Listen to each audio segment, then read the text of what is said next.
какие госучреждения вы обращались за помощью и какой результат? Вообще-то пока никуда, кроме соцзащиты. Все. И пенсионной. И Это какой только- результат? Вам помогли там? Пока да. Ну, я сейчас обращаюсь,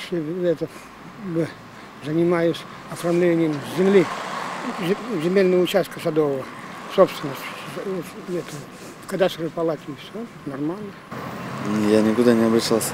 О, социальные. Вот тут на Ленина, туда же иду. Помогает, очень сильно помогает. С Катаева, у нас Катаева 11, там тоже социальная находится. Вот девочки, все такие хорошие, не запоминаю имя, отчество. Вот, все отличные, помогают. Спасибо им большое. Вот администрации, например. Потому что там ягодки с одного дерева, они защищают тех, на кого мы жалуемся. Например, ЖКХ там и так далее. Они так, бесполезны. Я обращалась к главе республики Гайзеру по комиссионным, которые за коммунальные услуги берут. Вот. И Гайзер очень хорошо помог. Он, значит, открыл, чтобы тут как бы через банки не платить, он открыл в тепловых сетях кассу, и там пенсионеры платят эти квитанции по коммунальным услугам без комиссионных услуг. В последнее время я обращался в МФЦ за подтверждением своих данных для регистрации на сайте госуслуг. В МФЦ мне приняли без очереди, поскольку я пришел с малышом. Мне очень понравилось. Приехала на обследование, может, здесь. Вот республиканский вот этот центр.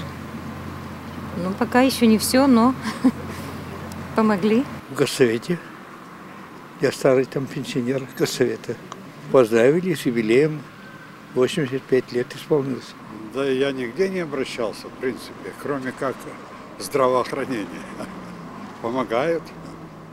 А чем помогают? Помогают, ну, как сказать, вот на обследование там выписывают лекарства разные там.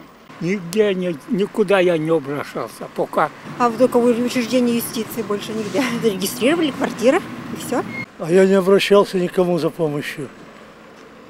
Не нуждался в этом. Были психологические диспансеры на Сосиском шоссе, да? И брали справку для получения вида на жительство в Беларуси. Нам ее дали бесплатно, при том, что на наркологии 420 рублей. Было приятно.